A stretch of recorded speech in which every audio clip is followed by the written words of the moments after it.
It's the Unhappy Hour. All right, everybody, we're back. If you're listening live, that took a matter of seconds. If you're listening after the fact, thank you very much for participating and checking out what we're doing here. My name's Brian Engelman. I'm the host of the only Cleveland-centric, Los Angeles-based sports show that I'm currently aware of, where we talk about the Indians, the Cavs, the Browns, the Buckeyes. And we want you to check out our homepage, thenewamericanmedia.com. And on the right-hand side is our TNAM radio link. That's where you click play to listen live. And we'll send out alerts on Twitter and Facebook and let you know when we're doing a live show, because it's not always the same time every day, but they're all archived on YouTube. So go to youtube.com/thenewamericanmedia and subscribe. Oh, thank you, everybody. Happy belated Thanksgiving. I want to give thanks to all of our peeps out there. You just crossed another threshold, another milestone, if you will. 400,000 video views. Thank you so much.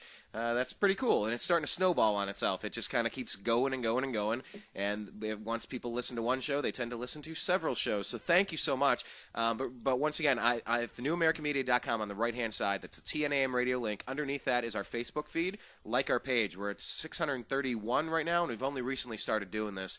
But there's a lot of great content there, a lot of politics, a lot of finance, a lot of Cleveland sports. Check it out, sign up, or you can do a search for The New American Media with spaces in between, and then like the page. And then underneath that on the homepage as well is our Twitter feed. Find us, we're at American_media_. We're talking with Rob Trautman, host of Sports on Tap. You can follow him, R.Trouty, that's at R.T.R.A.U.T.Y. And the other one, Rob, is at SOT Podcast, correct? Correct. You got it right, man. Nice job. All right. Whew. Yeah, now I can take a break, take a breather. All right. Well, anyhow, I wanted to talk about the Browns. It seems like they took a breather on Sunday, yesterday, that just really came out, never had it. Missing field goals, not capitalizing on opportunities. Yeah, we blocked a field goal, and yeah, we had an interception to keep points off the board from Buffalo. But, I mean, that first half, you just knew it was going to be one of those games. And this is now about the third game in a row, or at least 2.5 out of 3, where Hoyer has not looked good. Talk about that a little bit. I mean, obviously, we're all talking about Johnny Manziel getting into the game and Brian Hoyer being ineffective. So I don't know. Do you want to start with the first half of the Browns game, because it just seemed like we could not string a series of two good things together, or you just want to dive into the quarterback? The ball's in your, go for it. Yeah, I mean, let's talk about the first half, because it should be pretty quick. I mean, the Browns were up 3-0 at halftime, and what was a game that, in that first half, they moved the ball, but like you said, the turnovers were killer. I mean, you look at Brian Hoyer, 2 interceptions in the game overall. He did move the team down the field, and, I mean, I know the Browns really were looking for a spark with Johnny Manziel, and Hoyer was 18 of 30 at 192 yards, was sacked twice, only a quarterback rating of 51. But, he moved the ball down the field, but then, Terrence West had an absolute critical fumble that went back for a touchdown. You had Brian Hoyer throw an interception into Browns territory. And, I mean, whenever you turn the ball over in your territory, I mean, it's not good. And Buffalo's defense, give credit to them. Their defense is very good. They're very active. They get to the quarterback. They force him into some tough situations. And, running the football, Terrence West was 7 rushes for 32 yards, and Crowell had 17 rushes for 29. But, not as effective as past games. So they relied on the pass, and Hoyer got into some problems, with, Josh Gordon was running the wrong route. And, listening to the press conference today, I like Brian Hoyer, but the last 4 games, I mean, he had 1 touchdown and 6 interceptions. That's just too inconsistent. And I'm not so sure they shouldn't start him here in the next game and kind of just see what happens. But Johnny Manziel, in his first game, really going under for a few series, he was 5 of 8 for 63 yards, and he ran for a 13-yard touchdown. He was effective in that first series. He drove the team down, made some nice critical passes that were in tight windows, rolling out, made some nice passes, then made that nice run. And you just saw him move the ball down the field a little bit. So I thought Johnny Manziel was pretty effective. But overall, I'm just not sure what the morale of the team would be if, Johnny Manziel was the starter. Now, if you put Brian Hoyer back in, how is he going to play? Is he going to be mad that Johnny Manziel went in the game? I think they're professionals and hopefully can handle it either way you look at it. But right now, after listening to the press conference today, it almost sounds like Mike Pettine's leaning towards starting Johnny Manziel. So that's going to be one that he's going to determine by Wednesday, he said, in his press conference. So we're going to have to wait and see on that.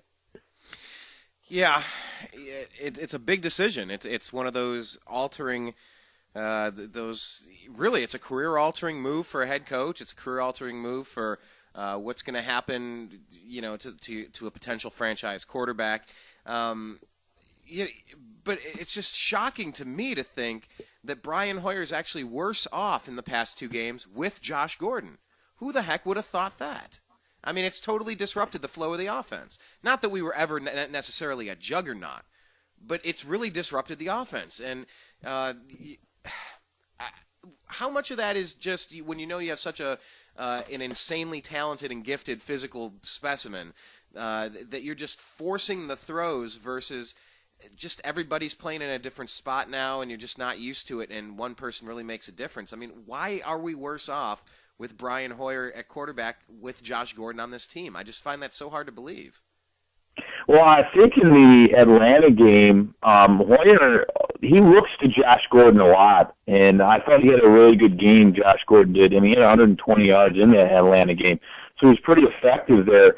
But I don't know if they're just reading the defenses wrong because Josh Gordon did run a few long routes versus Buffalo, and they weren't on the same page. And I thought Josh Gordon kind of got a little bit flustered, and when he got flustered, his effort and production went down a little bit. You see him. There was one throw. I can't remember if it was an interception, but there's one throw that was way off, and he's kind of standing there, not even making an attempt at the ball or trying to block it at least from getting intercepted. But he's kind of just lollygagging around, and to me, when you're a player of his caliber, you should be giving it all every single time. It's not always going to go your way. And I think that's what I get frustrated about with Josh Gordon. He's such a talented kid.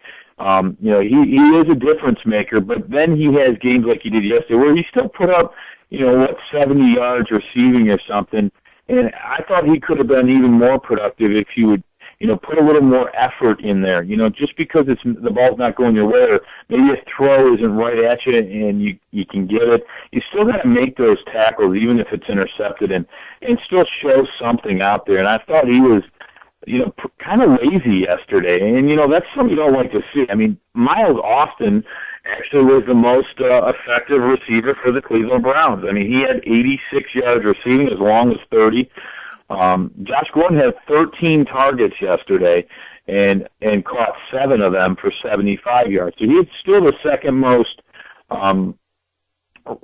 He had the second most catches, or actually he was tied with Austin, but still 75 yards. He had 10 yards per reception, but I just thought he was taken out of the game plan a little bit. They really got him into some short passes instead of the big plays. And when you do that, I think you're going to be good on defense. You just got to contain Josh Gordon. A lot of times he gets out in the open and look out, he's out and gone. But Buffalo did a nice job containing the Browns' offense yesterday. Yeah, and Austin, of course, taken to a hospital. He's still there. What do they call it?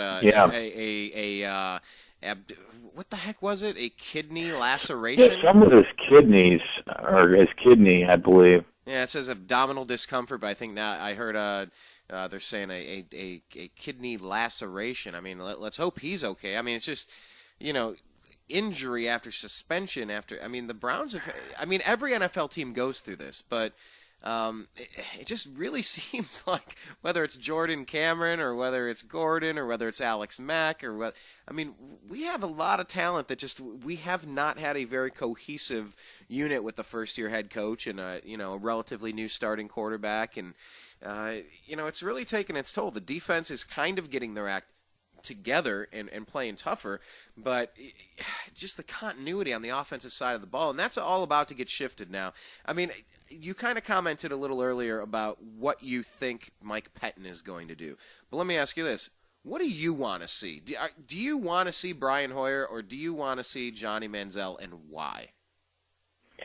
It's really tough. The way I was thinking was and I usually don't say this, but when you look at the way the Browns were against the Bills, the offense just couldn't get it in the end zone, and they needed a spark. And then I said, bring in Johnny Manziel. Now, to start this next game, in my opinion, and I know a lot of Cleveland fans won't want to hear this, but I think you have to go with Brian Hoyer in this game. And if the same thing happens again, where he's throwing interceptions and he's not effective, in my mind, then, how many chances can this guy get? We tried to give you, 4 or 5 games after. He had a great start to the season. He had 8 solid games where I thought he played really well.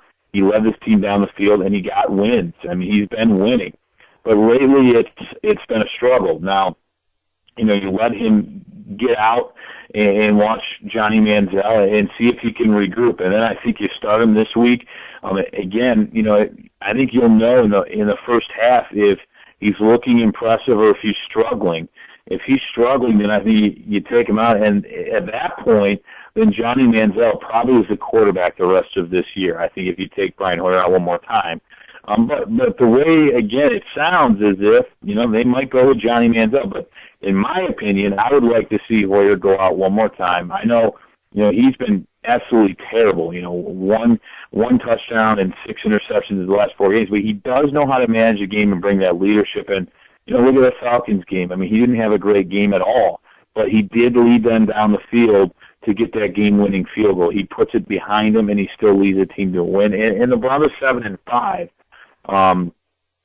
So I think you put him out there, you see what you have, and then at that point, I think if you do bring Johnny Manziel in again, I think it's for the rest of the season. But it's really a tough situation because I think Johnny Manziel shows you a lot.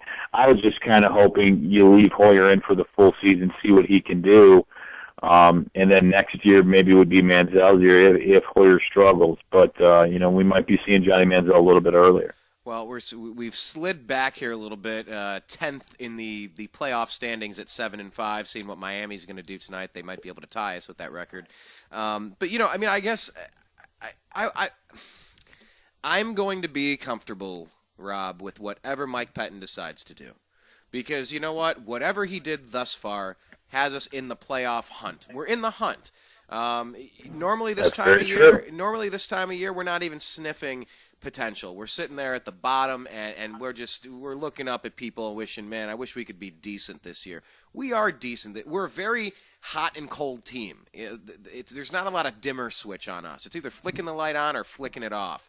And sometimes you see it both when we're absolutely stone cold against Pittsburgh the first half and then absolutely red hot the second half, almost came back and beat them, at the beginning of the season. But when it comes to Johnny Manziel, my question is he ready? Because I've been okay with Manziel sitting behind Hoyer this whole time. Learn. Stop being so cocky. Learn the NFL system. Learn from a professional. Look, he's getting it done. Fantastic. I've been calling for Manziel the past several games, just like at the press conference. Mike Pettine was saying, well, we talked about bringing him in during the Texans game. We talked about it during the Falcons game. Because they've known the quality that he's putting out there has not been enough. But I've been calling for it too. It's just like, hey, sometimes Corey Kluber, not very often this year, obviously, but sometimes your starting pitcher doesn't have it. And you go to the bullpen. Just he doesn't have it today. All right, go to the bullpen. Warm him up, bring him in, see what they can do if we can salvage this game. You don't have to absolutely abandon Hoyer because he had a lousy game or a lousy 2 or 3 games. You got to ride out, kind of dance with the person that brought you here. And, of course, the talent that Manziel is, we got to see what we have with him. But do you think he's ready enough? That scramble, that 10, 15-yard scramble for a touchdown, I knew it before he took off running. I knew it before the play started. He was going to back up, take a few drops, and he was just going to run.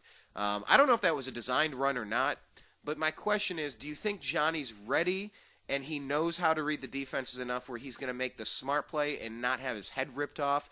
Or do you think it still might be too soon to throw him in there and this could end very poorly, a la RG3? Well, I think if you saw the Buffalo game, there was one play where he threaded the needle and it was very close to being picked up by a Buffalo defender. But he did change that play at the line of scrimmage, and he looked at the clock, saw he had 5 seconds, got back, and got everybody in line, snapped the ball. So he did change some plays and showed me that, he can read defenses and he can get his team lined up and ready and not take a delay of game or have players out of sync or, out of whack. So, I thought in that perspective, I thought he was pretty impressive. But, then again, what I think he is ready, but I think it wouldn't hurt him to sit behind Brian Hoyer and just get that experience and understand how to prepare for the game and how to read defenses more. Because Brian Hoyer, has been behind Tom Brady. He kind of knows how to prepare. He showed you that during the season, and I don't think it would hurt him. And with RG3, if you heard Chris Cooley, the former Redskins tight end, he broke it down what's going on with RG3, and he said that RG3 has a tough time reading defenses, and that when he was there, they had to simplify every single offensive play for RG3 because he just couldn't pick it up, which I don't know how true that is, but, I think we're seeing now that, RG3 is really struggling, and I don't know if it's the knee injury or not, but he's struggling, and Colt McCoy got to start instead of him, and that's saying a lot. A guy that I thought was just an athletic freak that was going to be a stud in this league, all of a sudden is now sitting behind Colt McCoy. So you don't want to see that with Johnny Manziel. I think he is that guy that, everybody says, oh, he can run and do this and that. It's going to be a little bit different. The NFL, they're a little bit faster than in college, so he's not going to be able to run all the time. But I think that was a designed run up the middle. He saw that it was there, took off, and he is pretty quick, so he was able to get in the end zone. He took a shot. But this is a guy that I think prepares, a lot of the coaches and a lot of the players that he prepares very hard when he's in there. So I'm not really worried about him being ready or prepared. I think he is, but he's going to learn on the field, the quickness of the players and how tight windows are and things of that nature. But eventually it's going to happen, and I think he'll do fine, but it wouldn't hurt to have him sit behind Hoyer a little bit longer. Yeah, it's tricky, and I kind of feel the same way. It wouldn't hurt for him to sit a little bit longer.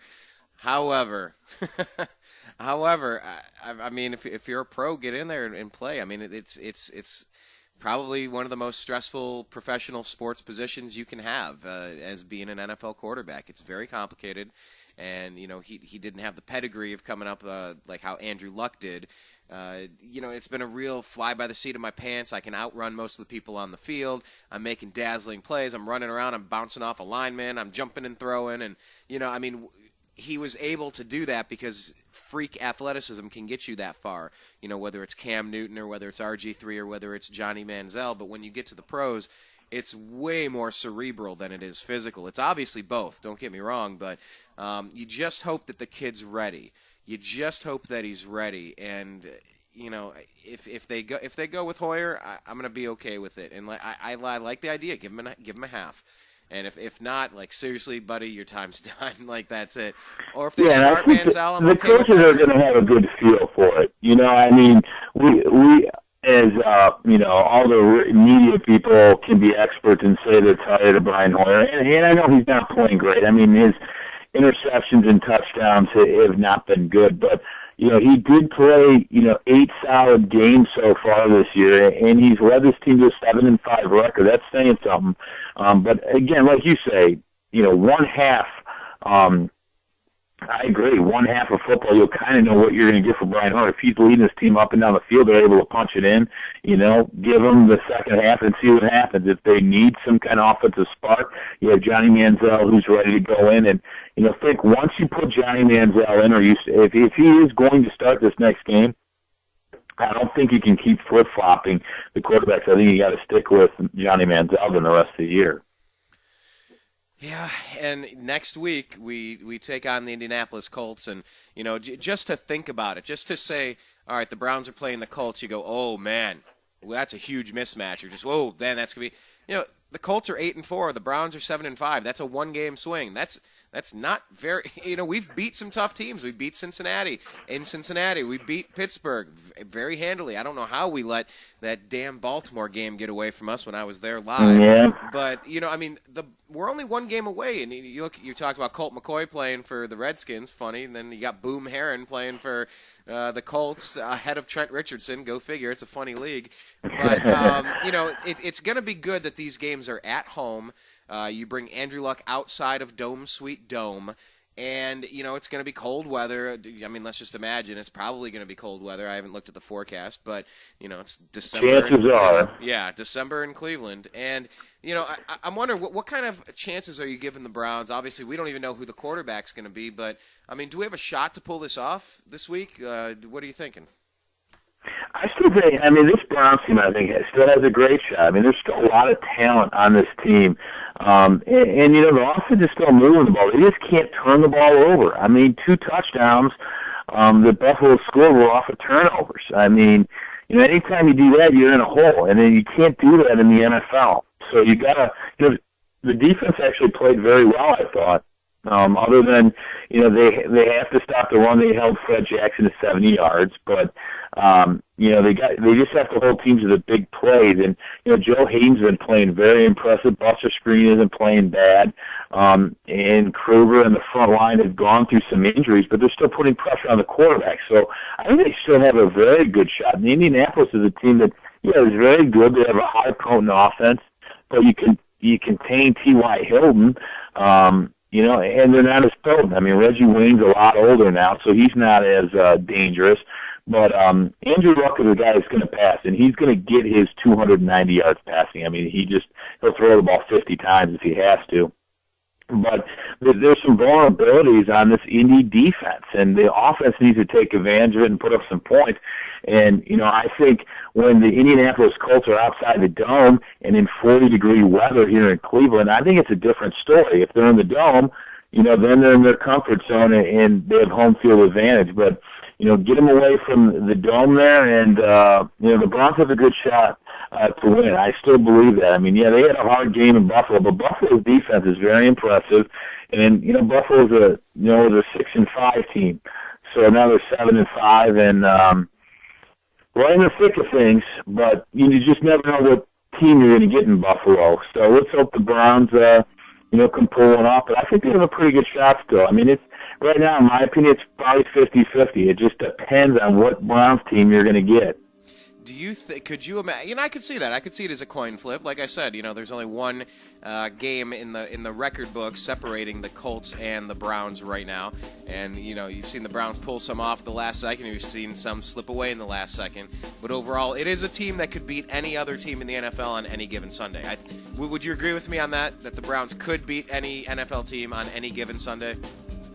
I would agree with you on that. We have the capability to do it. Are we consistent enough? No, and that's obviously where the team has to grow.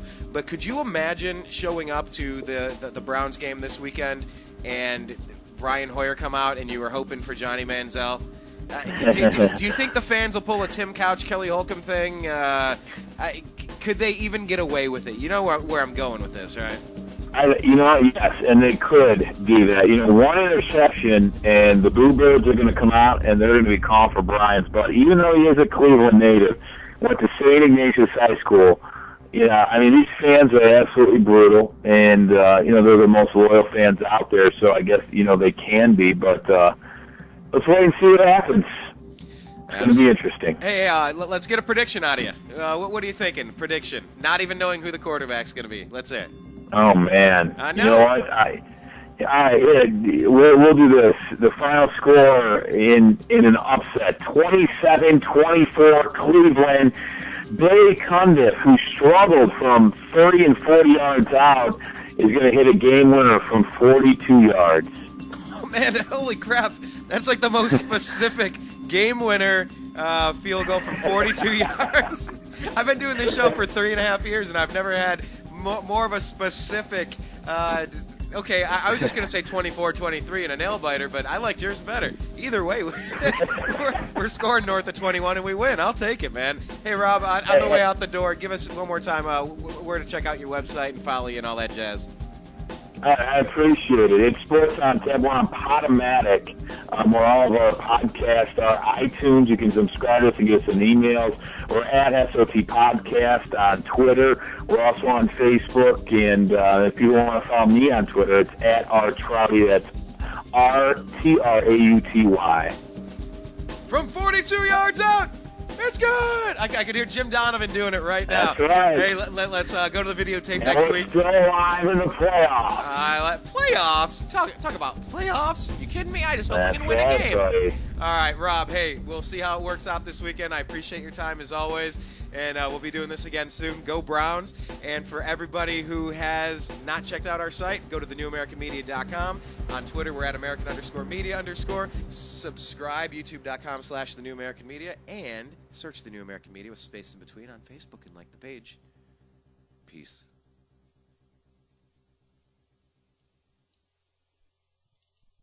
The Unhappy Hour on thenewamericanmedia.com.